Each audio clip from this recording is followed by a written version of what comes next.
In the latest edition of Shit Takes 101, Jordynne Grace wants to poke her head out and use buzzwords for attention. In a recent tweet, the otherwise known Trisha Parker stated the following sequence. This is going to be the coldest take I ever tweet on this app. I already know what y'all going to be mad about. I don't think Benoit could 100% hang with most of the present day best wrestlers. He would not be able to remember matches. Also, may he burn in hell. Amen. Maybe I'm biased because he murdered his family. I don't know. Probably just me. I think we should just all hate him and disregard his entire body of work. But again, that's just my take.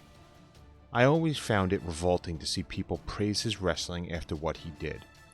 Proving a point, I said something very lightly critical about him. People jumped to defend him. He should never be defended. Dude lost that right when, not reprinting it, but Grace described one of the murders, which is not good. Let me rephrase this whole tweet and debunk it. Let's debunk this sentence by sentence, shall we? This is going to be the coldest take I ever tweet on this app. I already know y'all gonna be mad.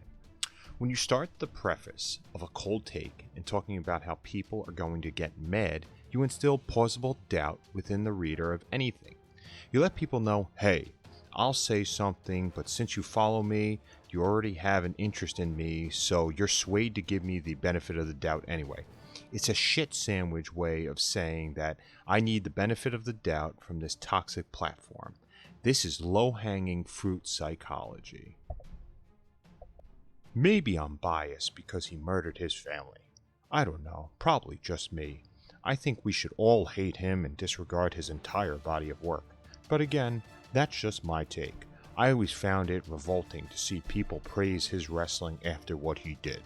Again, we know the history of him, but she's using trigger words to turn a shit compliment sandwich to be just shit. Nobody loves Benoit, the person, and what he did to his family. This isn't some earth-shattering take. It's like saying the 9/11 masterminds helped walk a woman across the street once. So redundant, and it shows how immature and attention-craving your mindset is. The body of work of Chris Benoit with his employment is a different conversation. People who aspire to be great podcasters know how to separate the two.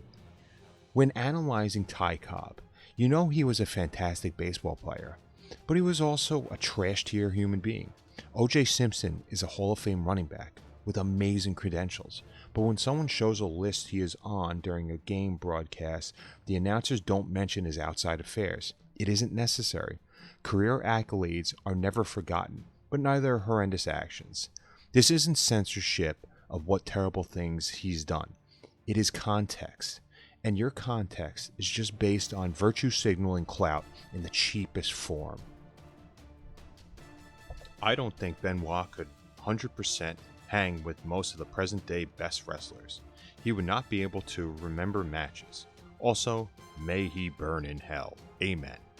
The irony in the verbiage is really off-putting given the circumstances of his death include just that. The literal term does not make this funny. Now, in a non-literal sense, she is absolutely correct. This statement is the biggest truth on this whole garbage take. He wouldn't hang because he wouldn't want to be associated with what we call wrestlers today. Chris Benoit wouldn't stream video games with Evil Uno. Chris Benoit wouldn't do sad drunk angle with Adam Page. You really think that he would honor and sell an orange punch?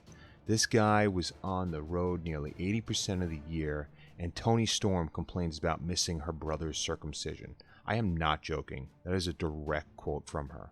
Paternity leave wasn't even a thought in wrestlers' minds 10 years ago. I personally have taken paternity leave, but I'm not on TV and not performing for a living for an upper six-figure to low seven-figure deal.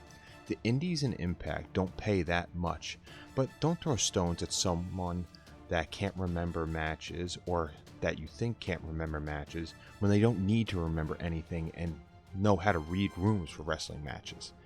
That is why this business is not flourishing anymore. The theatrics and gymnastics and sloppiness is killing the business. Benoit may be dead, but he helped make wrestling the juggernaut it was in respect to his career.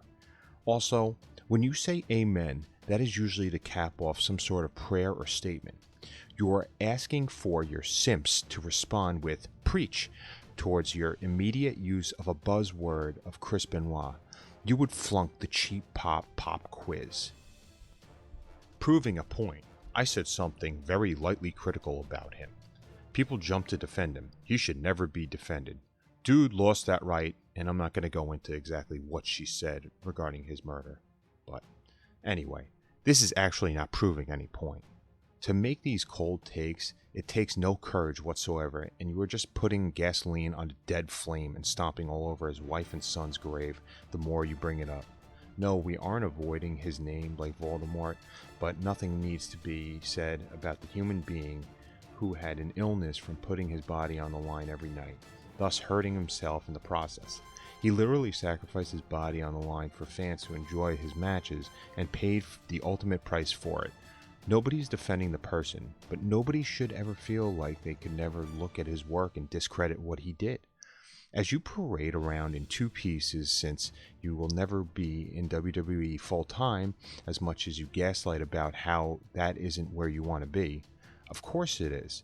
You'd say that's your goal. I love football and had dreams of playing, but I also come to terms with the fact that I'm not good enough to play. That doesn't mean that I will crap all over the NFL to bring the complete skill level down. That's just ludicrous.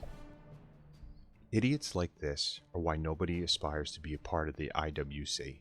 The wrestlers in themselves want to criticize others, but as soon as they get criticized, they reflect this blame and criticism onto another subject, and this is a low-hanging fruit that always is the key word on Twitter or Instagram or any other platform.